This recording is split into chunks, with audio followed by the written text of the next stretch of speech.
Hi everybody, Future Tom here. In today's episode of Photographer's Coffee Morning, you're going to hear some audio problems. In my last episode, I mentioned that there have been a couple of recordings that were affected by some recording software that had gone awry. This is one of those episodes. I wanted to make sure this conversation still came to light. We talked to Michael Howard, the founder and CEO of the Musea, and the new photo app upcoming shortly. And I really wanted to make sure you guys benefited from the conversation. But in advance, I wanted to apologize for the sound quality. This is not going to be the way things sound going forward. But for this episode, we do have a little bit of kind of audio echo on my end. I managed to save Michael's audio, but my audio sounds a little bit crunchy. Normal service will be resumed, but the next two episodes are going to have some slight audio problems on my end. Thanks again for your patience, everybody, and we'll see you again in the next one. Hi, everybody. Welcome to Photographer's Coffee Morning. Today I'm with Michael Howard, one of the original photography podcast hosts. Some of you may remember him from Musea podcast in around about 2010, 2012. He interviewed some of the greatest names in this industry, went on to open one of the best print labs in the United States, and is now developing a brand new app called Photo. Without further ado, we're going to get into the conversation and talk to Michael. So, Michael, thanks very much for being on the podcast. Yeah, thank you so much for having me. I'm excited to be here and excited to chat it up. It's not often that I actually get starstruck, but I genuinely feel that way right now because for me, like Musea was one of the gateway drugs for photography. I remember when I first started in the industry, I was at the time I was trying to get into wedding photography and things were going slow. And I remember listening back and one of my highlights like early on was when you actually read one of my comments in your interview with Jenny Jimenez, like way back when. It felt really fun to kind of realize that there was a community. Because frankly, this was all before like Instagram, like Facebook was a thing, but it wasn't really a thing in the way it is now. I think Creative Live had just happened, and a few of the guests that you had Creative Live episodes, and that's really cool. But actually, to be honest, that's where I kind of wanted to start, because you kind of got in on podcasting on the ground floor. Like I'm sat here with a microphone in front of me, but you were doing this like 10 years before it was cool. So like, how did you get into that? What made you decide that you wanted to start doing a podcast of all things to promote your business? Yeah, well, thank you so much for, the kind words. Like that means a lot. I don't know if you felt this making a podcast at times or when you're launching really anything is, especially internet based, that it can be feel a little lonely at times because sometimes you don't always hear back from your audience if they like it or not or what you're doing. So you just kind of just keep going to a degree and you hope somebody out there is liking it and listening. So so that means a lot, that a lot of that effort I put in back then was not wasted. So that's great. So it's encouraging for me. So I just want to say thank you for that. I started it probably for a couple reasons. One, it's marketing is always good. But I always kind of have this belief that the best type of marketing is through education and helping people. And if you can do that, if you can help people kind of get from point A to point B, then they'll remember you. And if you need something in the future, then maybe you can, ask for a favor if you need it. But ultimately, it's just about helping the community. I think the photography industry historically has always been about kind of helping one another get from one place to another through assisting and just education. There's just a long history of sharing knowledge within the photo industry and through 150 years. So for me, I grew up when I got introduced to photography. I was kind of introduced to those kind of concepts and principles through the college I went to. And so for me, it just made sense. Like if I'm going to start a photography company or something in the photo industry, I've always wanted to have that kind of ethos of, the people that have been doing this for decades and decades. So just helping people. And it's just a really great, it was a good excuse, not only for marketing, but just to be able to talk to some people, open some doors for me personally, just to chat with some people that I may not be able to talk to otherwise. And it was, interesting to be able to kind of shoot for the moon a few times and have them actually respond to you through email and actually agree to talk to you was like, for me, it was kind of, just kind of mind blowing at times. Some of those interviews I listened back to, and I'm like, man, I wish I could have done a better job. It's a little cringy for me, but there's still a lot of great stuff in there because I was just learning on the fly. Like, I don't know how to do this. I'm just kind of going with it and figuring out as I go. But yeah, it was great. And I'm hoping to do, more and more podcasts in the future. As you know, it can be very time consuming, and I've been having a hard time carving out enough time to do more of them like I would like to. I mean, honestly, that's kind of the bottleneck, really, because the time-consuming element is the factor. Like, if you're running any other kind of business, obviously you've run many, essentially you have to carve out a day, maybe two, every time you want to do a podcast to get the recording done, to go through and like check the scripts and make sure everything sounds great. And now there's the kind of additional burden that you need to be doing video, trying to clip things out for reels. And it does feel like there's a huge amount of work involved. And it's strange that you should say that the last podcast that I published was about the reason why the pace of the release of this podcast has slowed down a little bit. Because the fact is that if you want to make it sustainable, you need to work out those other elements. Like, how do you make it flow properly? And frankly, that was something else I wanted to pick up on, because you kind of mentioned this briefly in your introduction, but you were pretty much the first person that I was aware of to do a photography podcast that lasted more than a couple of episodes. And by the end of it, how many years were you running the Musea podcast? Like, what was the time scale like around that? Ooh, okay. I had to think, probably 3 or 4 years. I would say like 2012. I'm guessing I had to look back on the timestamps on some of these. Yeah, I would guess 2012 to 2016 is kind of when it started falling off. Maybe 2015 started falling off a little bit more. But I would still release some. Like, I just even released a Musea podcast like a few months ago. Occasionally I'll just throw one out there, and there's still an audience for it. There's still people subscribe to the channel, which is really cool. But yeah, I think my dream is ultimately I need to personally get it. For me to do it the way I want to do it, I need to get in a position where I have a team around me that can produce this stuff, where I can just basically do the interviews, and then I have somebody that can edit and make out everything else. So that's kind of where I'm working towards right now, is working with, Musea, and hopefully with photo, that eventually I'll be able to do a conversation with somebody for 30, 45 minutes and then just pass it off. And then everybody else will produce it and release it. That way I don't have to spend the 8 to 12 hours messing with it. Like, it takes. You had a huge roster of guests that were involved in the podcast, and some people that have been inspirations to me for a long time. You had Ryan Mearhead on early on. You had Faye Horisti. You had Parker Fitzgerald, who honestly was one of my absolute, not idols, because I don't really idolize people, but he was an absolutely incredible inspiration, really nice guy and amazing. And actually your interview with him was the first time I've actually heard him speak. But before that, you'd always look at the work, you'd see him in magazines and publications, and you kind of put the voice to it.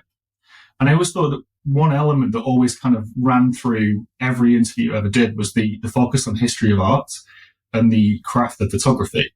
And it was interesting because at the beginning of the podcast, obviously you had, like you said, you worked for a news agency, then you were looking at doing wedding photography, and you kind of saw this transition as you kind of moved more and more into photography as an art form and a craft, and less so about something you were particularly pursuing personally. And I wanted to talk a little bit about some of the projects that you moved into. So the Musea podcast happened, and there was there an attempt to do a workshop at one stage as well? What did that look like? Yeah, I did a couple of workshops. Well, it's called a gathering, and so I did 4 of them in person. At the time, I did let's see, 2 or 3, two in New York City, 1 in San Francisco, and 1 up around the Seattle area. Trying to just dive a lot deeper into education in a more personal way. And, for me, how I've structured the podcast, and really a lot of all of my projects and a lot of stuff I do, is it's not really about the gear as much. I personally get very bored with gear talk and all of that. I'm more interested in why people do things, what are their motivations, what are the themes running through their work. Just because, when I went to school, I went through a fine art program. And so those are the things we talked about. It was what are you trying to say? What's your visual opinion? What's your voice? And I think that's where the fun stuff is, but it's the hard work that a lot of people have skipped over. And you can kind of get caught up in the gear, and just the creating something that's visually interesting for a couple of seconds on Instagram, but that's kind of about it. There's not a lot of overall depth there long term for it. So when I created the gathering and the podcast, it was all about having those types of conversations of like, how do we push really deep? How do we really connect on a human level and an emotional level with people to make work that really matters and will stand the test of time? And so that's kind of anything I've ever done with photography has kind of had that theme and that thread running through it. I think the element of longevity as well is clear. Like, re-listening to the episode with Parker and actually with Rodney Smith as well in preparation for doing this, like having this conversation. And one thing that stood out to me with Parker especially was a lot of your conversation was like, well, why did you love like the central theme to your work? Why was Japanese culture so important? It wasn't tell me more about your likers. It was always like, no, talk to me about where the work's coming from. And from the point of view of longevity, obviously after doing the podcast and the workshops, the next element for you was the Musea lab. So was that kind of an outpouring of this idea that you wanted people to think more about the work, about the quality of what they were making, and to produce something that would have more of a legacy? But what was the rationale behind moving from primarily working on your own business into supporting other photographers telling those kinds of stories? Yeah, it was a couple things. I mean, Musea was when we originally started the company, Musea, in 2012. It was a software company. We were doing online proofing galleries, and so I was kind of started a blog and the podcast to kind of help market and build an audience around what we were doing. And publicly, I haven't really gone into a lot of details about the software side, but I essentially ran out of money in like 2 years. Of course, building software then is in 2012 was a lot different than building software now. It's still hard, but it's not as hard. And so I had always had the idea of connecting the print lab to our online gallery system so we could control the whole loop from a business perspective and have a kind of a holistic ecosystem where people are ordering prints, and then instead of connecting to a bunch of other labs. And I'd always printed my portfolio for like my weddings and my commercial work and things like that myself at home.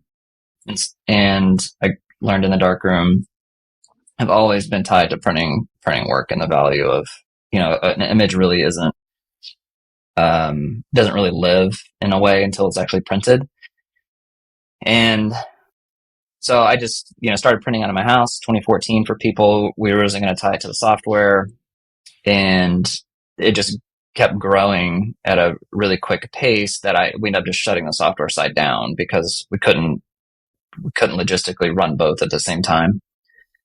And so it's been immensely personally gratifying, to work with prints and papers that are meant to last like 1 to 2 centuries.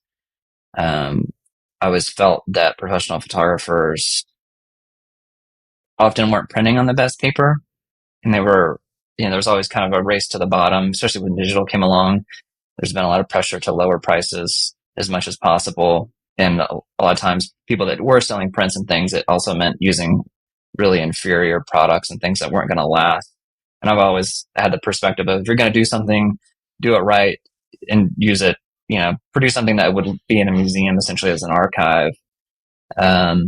Whether it's a family heirloom type piece where it's more of a personal thing, but you still want that family history passed down generations later, and not printed on some paper that's just worth 25 cents just seems, kind of ridiculous to me to a certain degree, unless you're just going high volume and you need like 400 prints, then economically you have to go cheaper. But we often don't need that many images in our lives. And so, those key images of family and friends and just artwork, they need to be preserved, and they'll look better, colors will look better, and they'll, last, stand the test of time. So yeah, it's been great. It's been a lot of learning curve for me to learn how to do, because I've had to teach myself some of this stuff and how to run a print lab. But, it's been personally, gratifying to print stuff for people. And know that they're getting like the best of the best type of quality out of it. You're right. Like people don't really think about print quality enough. And actually, for me, I teach workflows like one of my primary methods of income right now. It's one of my main things. And all the time, people talk about equipment, talk about presets, but very often the ball gets dropped right at the end when it's like, well, what are you going to do with this? You get people asking questions like, should I calibrate my monitor? Should I be doing this or that? And very often, the kind of end result, the answer to that question is, well, what are you going to be doing with these images? Because if the intention is that you're just going to send this stuff online, it's going to live on your website or it's going to live on like Instagram. Close enough is kind of close enough because you don't know what the other person's going to have to view those images. If people are only using their iPhones to view it, making sure that it looks good on an iPhone is important. But then having a good relationship with a lab is vital because if you're not going to go that extra step to make sure it's 100% accurate, you need to know that your lab can advise you on what papers can reproduce the tones that you want, they can get the colors that you're looking for, as well as like being able to stand the test of time. Like you said, like the legacy is important, but equally, if you're printing on a photo rag paper, but you've got a really glossy, high production style, you're not going to have a good time. It's going to be awkward and uncomfortable because it's not going to give you the results that you want. And I think very often it's strange because print seems to be the missing element. Like there's no agreed upon standard for digital like calibration. And unless you can actually see something real and physical in your hand, you're never really going to know how that work's going to look to your clients. Yeah, you're correct on all that. And if, as a photographer, as an artist, if you want to control how your work is perceived and viewed, the only way you have 100% control is through print, because you have no idea, what if somebody's on a 2015 Android or like, you have no idea how, and it, the digital experience really, diminishes, the viewing experience in a lot of ways, attention span, and also just color accuracy and all of that. So a print allows you to control it, and you can get it exactly how you want somebody to enjoy that print for years and years and years. And there's, the only other factor outside of that is just the quality of light that there is viewed in. But yeah, and it's fun. Like it's very daunting for people to print because there's so many other things to learn, and like editing for print's is different than editing for web. And so you're kind of having to learn some new skills and things like that, but it will 100%, 1,000% make you a better photographer if you understand how to print and how to edit for print. Just, cropping and just thinking about the end product while you're working and out in the field and photographing. It just kind of sharpens and hones in your vision even more. And there's so many great papers and things to play with. There's so many great paper companies, not even mentioning like framing and all the things you can do with something to really make an image pop. Making a great photograph is hard. And then when we really get those great ones, I think they always deserve to be, printed. And it always breaks my heart because I see so many great images online. And I just know like 95% of the time it's never going to be printed or probably hung up anywhere. And I'm just like, man, like that needs printed. That needs printed. Like that's amazing shot. That needs, somebody needs to be living with that on their wall and viewing it all the time, not just for 2 seconds on Instagram. So I think that's interesting as well because photography as an art compared to say video, for example, it's something that you're meant to linger on a little bit more. Like video is very much like it's not an ephemeral medium, but it's the kind of thing where you want progression, you want movement, you need to see things change and evolve. And I'm kind of interested to get your take on this. Obviously, one of the reasons we're having this conversation is that you just started development, or you're currently developing the photo app, which is obviously on the very far end of the spectrum. Like it's something that is purely digital first. It is going to be serving imagery. It's going to be trying to spotlight photographers' work. It's going to be trying to find a legacy in an archive. Because I think genuinely, and correct me if I'm wrong, the reality is that the vast majority of work will be solely consumed on digital devices. And that's only going to increase as time goes on. And for me, I like that. I think that it's an interesting way of changing the way we look at image making. Whether that be convergence of stills and video and looking at building motion into portfolios. And there's some absolutely incredible work being done right now of people doing like motion portraits as part of documentary projects and all sorts of really interesting takes on like motion as a medium. And those things can't exist in print in the same way that a photograph could have done. But I think the point that you made, and quite rightly, is that the legacy of photography and the kind of craft of it was meant to be printed. Like when you talk about things like the zone system, even simple things like exposure, Ansel Adams designed that around the kind of the maximum amount of tonal range you get from a print. That I can print 10 stops of light on this paper and have it look good. How do I assign like my tones to make sure they map correctly? And that's fundamental to how we work. And in stills that we're working in a color space that's similar to what a filmmaker would use, like Rec 709 or sRGB, most of the time. And the papers that we produce can sometimes fully represent that color space, sometimes a little bit more. But I think there's kind of a separate challenge to be worked out as to about how we make digital imagery, as you said, a little bit easier to surface for longer periods of time, something you can digest a little bit more slowly, something that can kind of gratify the artist, something that you can enhance with multimedia and kind of bring more elements into. So I was kind of interested in seeing, like, obviously you've got such a strong attachment to print. How do you think that's going to play into you developing this platform for photographers, like this photo sharing app? Yeah, I think there's two ways that with photo that we're planning on approaching this in terms of like respecting the longevity of images and the value that they have.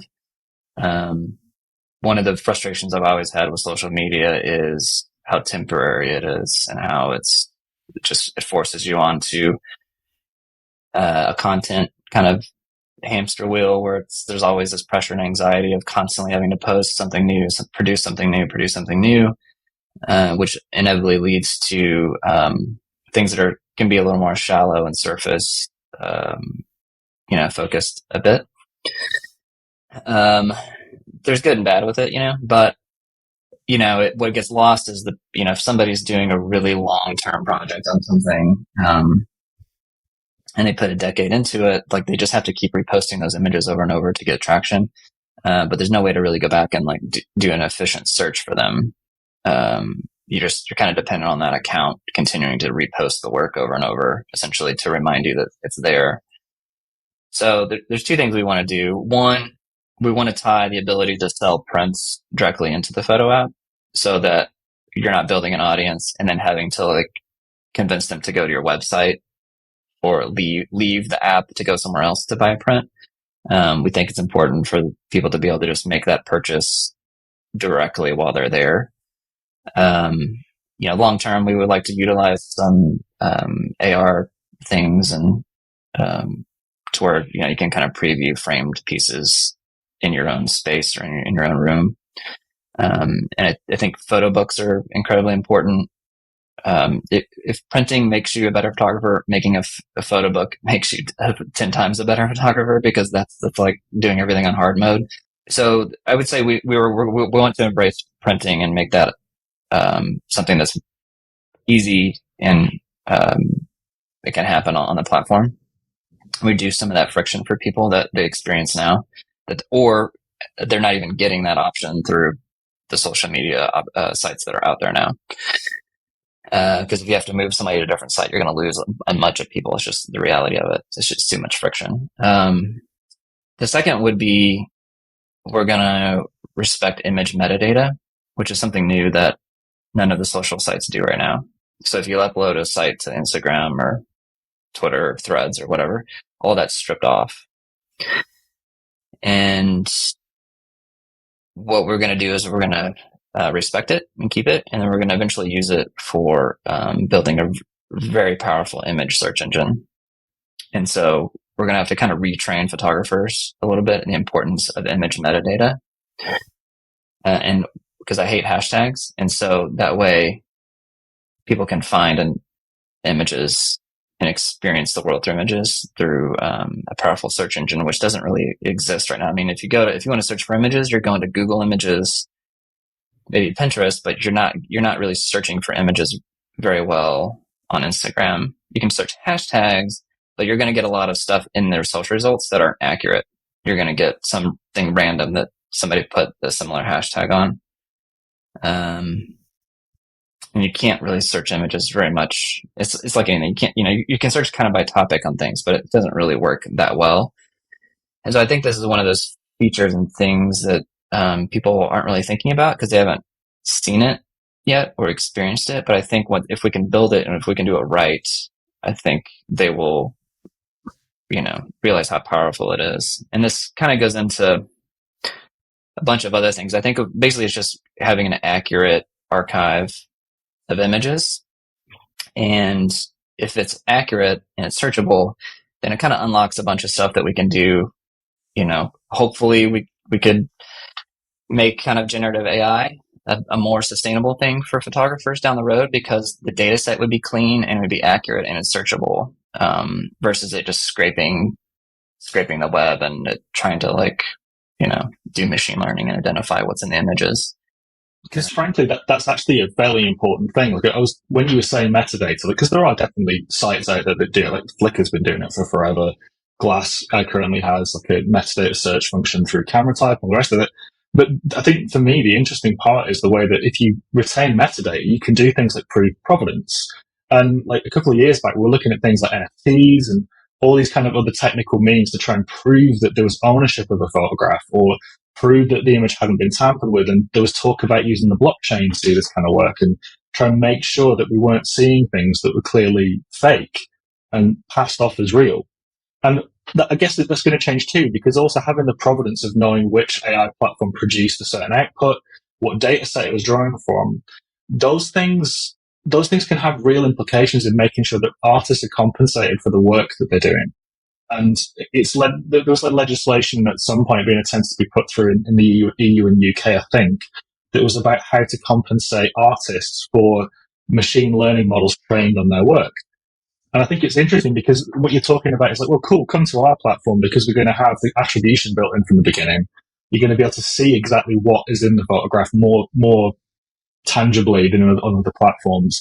And it's not so much being more searchable per se, although obviously that enables larger search, but there's the opportunity for being able to keep track of who made this image originally. Like if it's made from AI, what references is it using and how do we compensate those artists for the work that they did to help build this model? Like I'm saying this, obviously putting words in your mouth, so I don't know whether Photo's got any intention of doing that, but was that a factor when you were looking at this project and thinking we need to build something? Were you thinking of AI when you started out? I have been thinking about the photo app, probably since 2018, but really seriously since 2021. And that was more on the social kind of media side about how can we make kind of social better. And as I've devoted more of my just time thinking about it and working on it and the evolution of AI, yeah, it's become a huge part, especially last summer, because I really started pushing into it August 2022 is when I kind of committed to we're going to build this. And I think Midjourney and stuff was out like June or July last year in terms of when it really hit. And so it was very fresh in my mind at the time. But yeah, I think that is something we hope to accomplish, which is, it's a huge, audacious goal. It's one of our long-term goals is, allowing people to really have control over their images online, their social media experience, and unlocking some new, hopefully, economic structures for photographers. Because if photographers are going to survive, they need, reinvention of how they make money and how they get paid. And I think generative AI is definitely going to be a thing, and I don't think we can stop it. But so instead of fighting against it, we need to figure out how to work with it. And the biggest problem is we need to have a respectable data set that will compensate the photographers and allow photographers to opt in or opt out of having their work in those data sets. So if somebody doesn't want to be involved, then they should be able to say no, and that should be respected. But if they want to be involved and be compensated for it, then there needs to be a fair economic structure for photographers that are creating that foundation of information that the AI needs to learn off of. And they should be compensated for it all around, because it has a ton of value. It's going to be used all the time. So it's something we don't have the exact answers for right now, but the first step for us is the metadata and making a clean database and archive. And then from there we can build, we're going to have to collaborate with companies and figure out how to come to an agreement on how to make this and kind of invent a new economic model for people. But, I've had conversations with people behind the scenes that have dabbled and are kind of working and thinking through this type of problem as well. And so there's people out there. It's just kind of connecting with them, networking, and figuring out over time. So the main thing for us is just getting traction on the app. Like, once we launch the app, and if we get traction and it grows, and that proves that people want it, and then once you get traction, then the attention and everything will come after that, and then doors kind of open up to having conversations. And it's pretty clear that you care about photographers' best interests. Like you mentioned earlier on, making sure people are compensated for AI, trying to offer them ways of selling their work. All these things show that you've got the photography community at heart, and I wanted to thank you for that, frankly. But additionally, you kind of like came onto an interesting topic, because we've all seen recently there's been a proliferation of new social media coming out. We've seen applications like Vero be a direct reaction to Instagram basically doing bad things with licensing agreements. We've seen Threads launch this week. We've seen a range of new social media platforms become more and more problematic. Like Twitter's obviously having huge problems right now. We're seeing like Mastodon and all these other companies are trying to innovate and take advantage of the fact that there's a bit of an absence of trust. And in the end, like, everybody always comes up against the issue of network effects. So with Threads, like, we've seen the platform blow up because essentially they hijacked an existing platform and said, like, if you're on there, you're on here as well. And made it really easy to sign up and almost impossible to delete your account. But that's another topic for another day. How do you feel that kind of need for a mass network weighs on you as somebody that's looking to release a new social networking app? Is it something that you think needs critical mass from the beginning, or does it start small?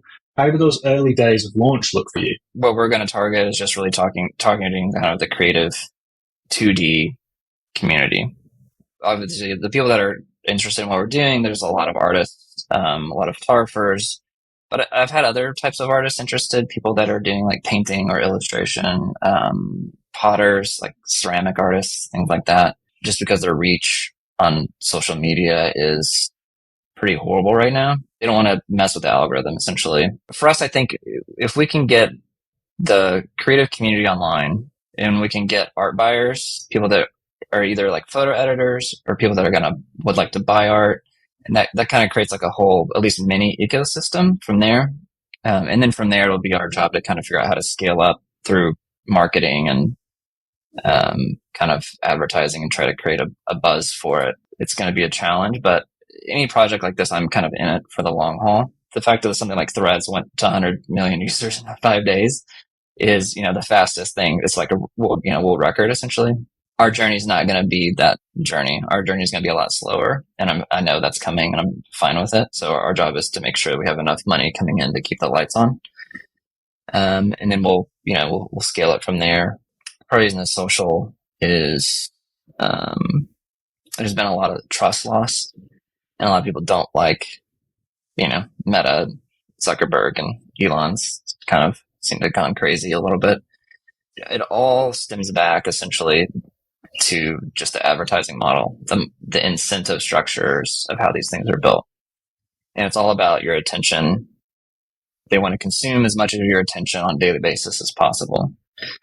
So they don't care about photography. They don't care about art. They don't care about anything. All they care about is what can they serve you next in your feed that will keep you scrolling so that they can sell more ads. And that's literally it. We're kind of making a bold choice to not have ads because we feel like it's a horrible incentive structure that leads down some very, very dark paths. I'm currently reading through The Chaos Machine, which is a book I highly recommend if you've not read it, or if anybody wants to learn more about social media and kind of the negative effects of it. I mean, it's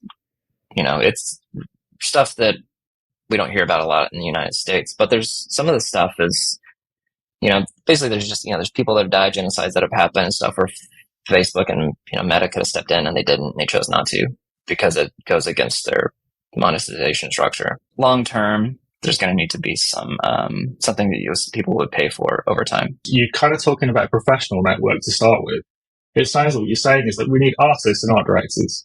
We need graphic artists. We need as many people as possible that can produce artwork, and we need people that buy it. And we're going to try and connect one to the other. And frankly, I think that's important because Threads is a prime example. Like the first day of getting on there, the number one thing I saw is I'm sick of people selling to me. I'm sick of people selling to me because the fact is that they're not there for that. But when you're on LinkedIn, people don't have that argument. People don't complain about being sold to when the entire conceit of the platform is to network professionally. And I think context is important. So I can go on Threads and talk about how much I enjoy photography, the love of the craft, the different equipment that I want to use, or the color palette I want to develop, or the paper that I'm testing out, because I'm interested in it. And other people that are interested in it can follow me. But when that relationship changes to like, I have something to sell, please buy it from me, it feels uncomfortable because that isn't why we're there. We're not there for that. We're there to try and enjoy ourselves, to enjoy photography as a hobby or feel like a craftsman, or there's all sorts of different reasons. But that context is important. And I think by framing this primarily as a professional network for creatives, that does do something different. It's an interesting take on the kind of idea of social media, because rather than it being built around the water cooler model, it's built around the portfolio exhibition model. Like, here is my book. Consider me for work, please. For me, that's where we're starting. I think long term, I would like it to be a mass market network. The long term vision would be, people would get on there to post their family pictures and things because they know that we're going to protect it, and we're going to protect their privacy and their data, and we're going to make a strong digital archive of their family. The way that, I think when we do printing here, we want to have physical archive for people.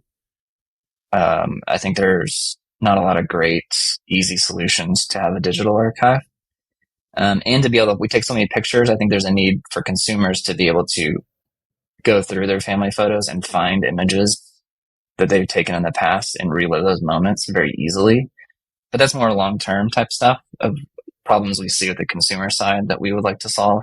But yeah, I think starting out would definitely be like a creative professional network, essentially, is what we're starting with. And then, we'll hopefully grow we'll build on top of it over time. Hopefully we'll build a different, more humane, company that has some moral and ethics with it, that they'll trust us with their images in their kind of private moments. And that's why they would consider, using us and sharing with family and friends. So you're not easy place to share with a small circle, and you don't have to share with the world all the time. I think ultimately we want the users to have control over their experience on social. So they should be able to control, instead of have an algorithm dictated to you. I think long term, the future is algorithms need to be customizable based on each user. So you can choose how many suggested posts you see, and you can tweak it yourself. So it's built into how you enjoy it versus the company, having ultimate authority. Which makes sense, because I think Musea, the CEO of Instagram, was on record recently in a reel saying that they literally recommend content that you interact with more often. And very often, if something is clickbaity and you end up falling for it, it means that eventually it's a race to the bottom. If you click on clickbait, you then have to actively get yourself out of this spiral of the lowest common denominator. And even if you're diligent with it, you can still end up with absolute garbage fed to you in the feed just because you've made poor decisions interacting with content, because you didn't really know how those kinds of assessments were made. And I think being more transparent about that and being able to say, like, actually, no, hang on, I didn't really want to see a bunch of this. I only wanted to look at that one post. And you want to be able to dig yourself out of the hole you dug for yourself sometimes. And there's also issues with kind of the echo chamber effect, that if you do constantly kind of interact with the same content, you start to believe that that's all that's out there, and you don't see everything else, which is obviously hugely dangerous. But to try and move away from a bit of a negative topic and onto something a bit more lighthearted, obviously throughout throughout interacting with you, obviously very one-sided to this point, being a listener and then following your career, it's always been interesting to me to see how your own photography practice has changed. Like I said, initially a news photographer, then weddings and commercial. What does your own photography practice look like right now? Are you producing work for fun, for work? Like, how do you interact with photography personally? Yeah, I don't really shoot much anymore. So I'm kind That's of, fair. yeah, I take pictures obviously when I'm like going on vacation, or take some stuff with my phone occasionally that I find interesting, but I definitely don't photograph that much personally anymore. I just don't have time right now. Our kids just started driving. They're 16 and all that. So kind of went through a really busy phase, but getting ready to start running two companies, I don't see me having much time. I have dreams and things of things I would maybe like to do one day, but I don't know. It's like, when I'm 70, maybe I'll pick up the camera again and really start doing a project or something when I can retire, whatever. But to be honest, I think there's kind of too much of a stigma around this anyway. Like, there's this kind of badge that people wear when they're in the photography industry that they're still the working photographer and like they're carrying it all. But can you imagine? You just said it quite rightly. You're running two companies and you're running a podcast, which takes time as well. And then trying to maintain a photography practice on top of that it's a hell of a responsibility. And I think that there really isn't enough kind of slack given to people that start out as photographers and transition to something else, that support careers. Like my lab owner, the person that prints my work, is no less of an artist than I am. He just has a different medium. Like when I provide him with a raw file, he spends time with those images to make sure they look stunning. There's craft in there. And I think sometimes it can be a little bit kind of, what's the best way of putting it? It's almost like you're wearing a badge of honor for being able to remain a photographer while also doing something else. When actually you probably might be better served like dedicating yourself to the other craft. Like there's a marketer, and a Derek. He started as a photographer primarily, but realized that he had a huge marketing career prior to this. And every photographer was making this same marketing mistakes. So rather than continuing on his career, he started just trying to help the people around him. And now he's too busy for a lot of the photography work that he would have taken before. And frankly, we need that. Like as an industry, we need people that are willing to kind of start out with a love for the craft, get a full understanding of what it means to be a photographer, and then produce products that are built with us directly in mind. Now, I guess the worry is that if it's something super closely related, like if you're selling education, you might forget what it's like to take a photograph at a wedding, or the industry might change significantly and the information he gives out of date, which is fair enough. But honestly, I kind of like that you said that you're not currently working as a photographer, you're not currently taking photographs on a regular basis. But the thing for you is that you understand the community. So when you want to produce something, you want to do something that's going to be genuinely helpful, something that's going to edify people, to try and help them to make more money, to stay in business and sustain something. So again, like, thank you for your honesty. And two, I don't know how you feel about it, but I think it's kind of ridiculous that we kind of require that people remain a photographer just because they're related to this industry. Something I personally struggle with, I think, is like you get your identity from the career you do or the work you do. And, for much of my life, since 1997, I've kind of always labeled myself a photographer. I've been doing something in the photo industry since 97. And lately, really this year, well, I guess the past couple of years, I've been trying to get more comfortable with the term like entrepreneur, like not a photographer. I'm like an entrepreneur now, like, and that not feeling weird kind of a thing where it's like I start companies a bit, but they're all photo, related. But yeah, it's hard when your identity is wrapped up into something. And it's weird now because everybody's wears like 10 different hats. It's not like 20 years ago, but now it's like you're a photographer, but you're also a content creator, but you're also like the marketer, you're also the advertising executive, like, so you kind of have to be good at a lot of things to a degree just to get a foothold in anything and get started. Something too that I've always beat myself up over is, and I wish if I could go back and kind of talk to myself when I was younger, is that I feel like there's a lot of pressure to specialize in things and to dive like really deep into one thing. But I've really, really become okay. Like I'm a generalist, right? Like I'm interested in a wide range of things. I'm not particularly like an expert necessarily in any one thing, but I like taking a step back, looking at things, looking at culture, how things are moving from like a 30,000 foot view, and then trying to make unusual connections that, if you're too close to something, you can't back up and see new connections that need to be made. And so I'm trying to embrace that role and, being like, yeah, I don't know a lot about X topic, but I'm interested in it. I learn a little bit about it, but then, I want to hire people to work with me, that they're the experts in that topic, not me. I just need to understand enough of it to understand how it functions and the value of it and how to connect it to this other thing that I want to connect it to form a new project or a new business or new thing that we're building. Well, think about it from a programming point of view. Look, if you find somebody that can do design and coding and all the rest of it, you call them a unicorn. But in the photography industry, if somebody only does weddings, that's a badge of honor. And in the same way, if they only do bold commercial cricket photography, like they do some kind of sportswear photography, they consider it to be a badge of honor. When actually sometimes it's just a case of it being a simple marketing message, and it's not actually necessarily an asset. Whereas if you're a photographer who can produce video content and you can produce really high quality concept work and you can do basic marketing and branding work, you can end up addressing a different client to that specialist.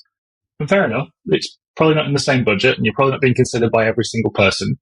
But having a broad skill set is genuinely an advantage for an awful lot of people. And you're right, there is like a very quick kind of reaction to say, like, just niche. But that kind of assumes that there's an audience for the thing that you want to niche into as well. So there's definitely a bit of like market analysis that has to happen and all the rest of it. And I think what you're saying is, in your case, you'd rather be the one doing the market analysis. Like, find out where the gap is. So maybe there is somebody that needs ultra niche, like sports photography. Maybe there's somebody that needs ultra niche, like only brand identity specialism for photographers in a certain niche. But the fact is that if you're the person assembling that team, that is a higher level role because you have to have the skills to see where those people fit. Whereas if you're doing the niching work and you're focusing on the craft, that can be hugely edifying, but you're kind of waiting for somebody to pick you as well. And I think maybe part of the reason you don't really want to do that so much anymore is you're getting tired of waiting to be picked and kind of enjoying a little bit more about making your own thing. I'm sure with like the success of the Musea lab and all that kind of stuff that you probably wouldn't want to go back to waiting for somebody else to select you, because why would you? Yeah, I've never been one to wait on people to pick me or to have a boss. Like, I've always hated having a boss kind of a thing. So I've always wanted to just carve my own path. And I think that's probably the reason I was interested in photography, is because I could, just be a freelancer and do my own thing and make my own schedule. If there's a problem I can identify, I tend to be like, I'd just rather make my own solution than to rely on somebody else's solution to a degree. It's when it's like, oh, there's a bunch of print labs, but it's like, I think there's a missing type of lab in the US. And so, it's like, I'll just start my own. So it's something I'm going through with the photo now, which is, it's been really cool to see how many people are already backing it and supporting it. And even like financially donating a little bit of money to like help us keep it and get it off the ground has been, extremely humbling for me. I'm not a programmer. I don't know how to program. I can't do that. So I have to like work with people to do that.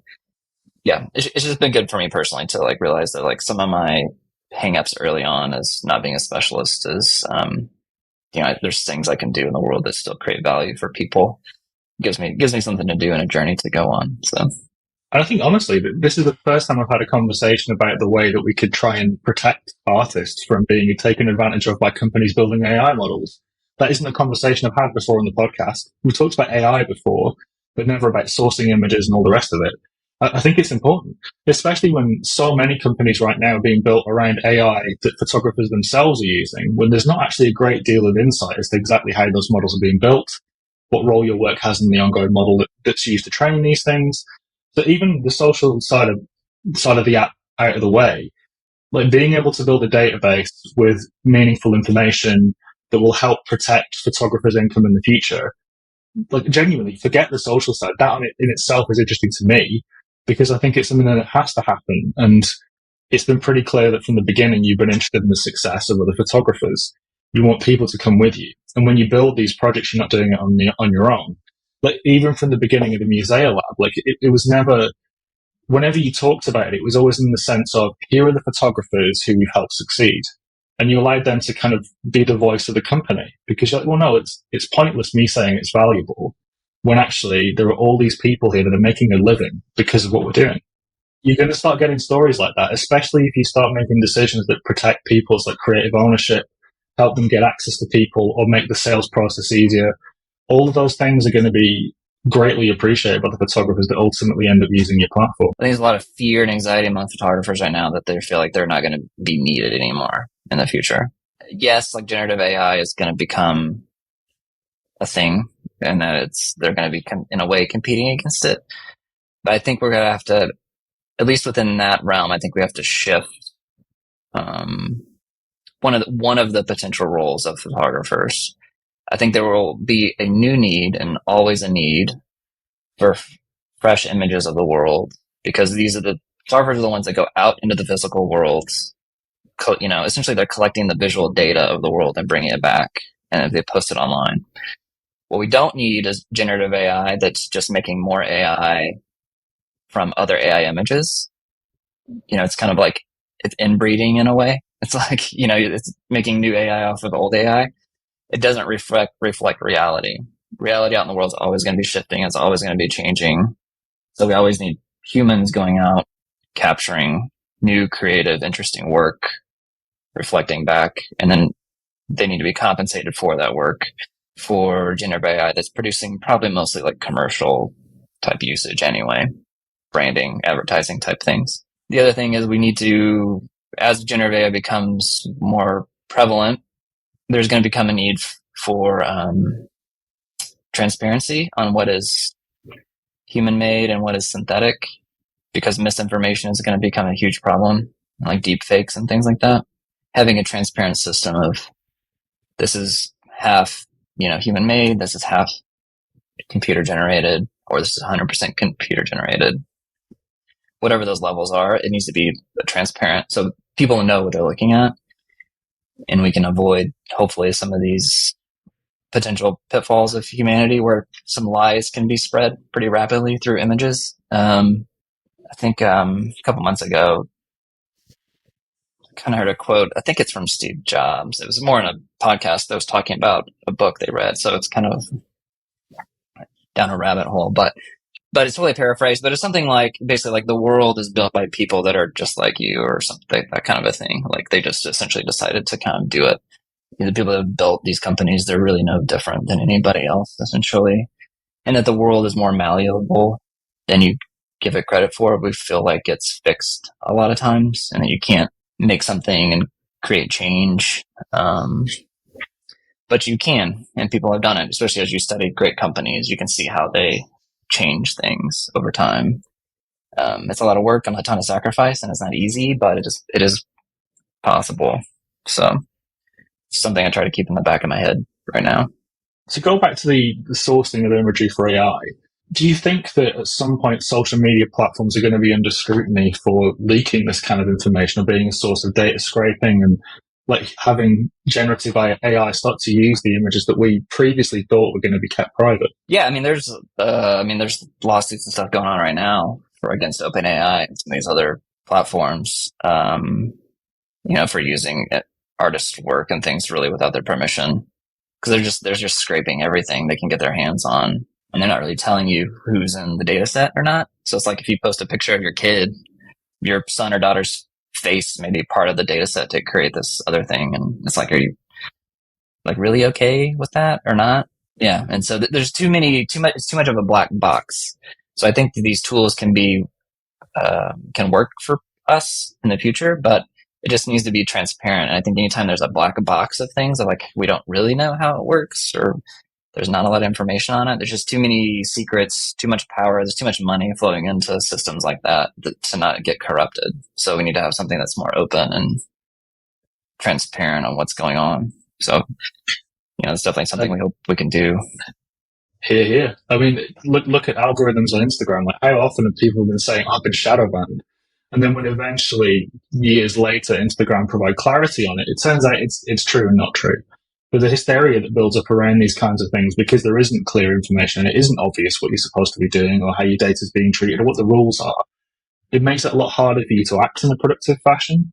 So I think, again, the more you can do to add transparency there, the better. But the reason I asked the question was because basically everything you talked about right now works on the assumption that AI is using imagery that it shouldn't. And I wanted to say the quiet part out loud, because that is the worry.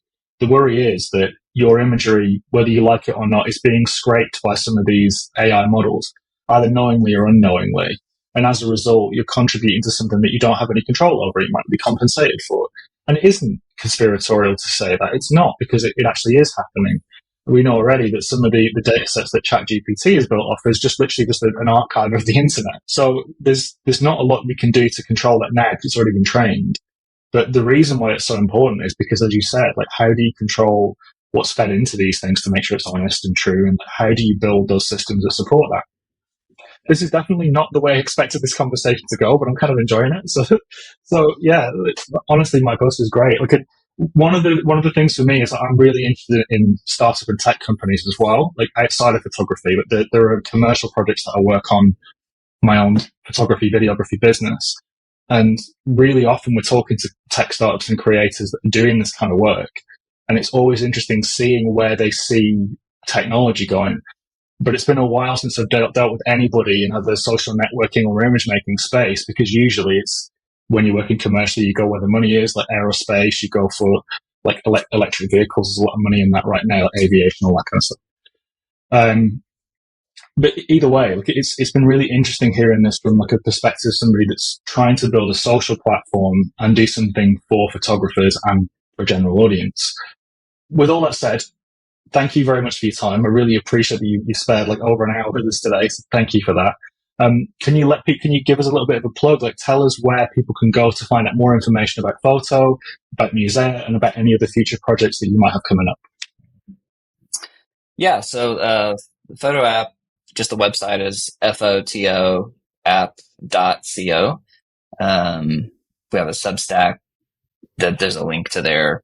That's really the best place. That's kind of where we do our email newsletter right now. So we're hoping to do private beta in August, and then hopefully public launch this fall sometime. So we're starting to really build up a lot of momentum, and I'm going to be, communicating a lot more on like what's going on with the app, and where we're at on a lot more consistent basis, the rest of the year. So that's a great place to connect with us there. Musea, the website for that is musealab.com. If you're in the US or Canada, if you're, we don't do a lot of international shipping right now. It's really expensive. But if you have clients in the US or Canada, we would love to talk with you.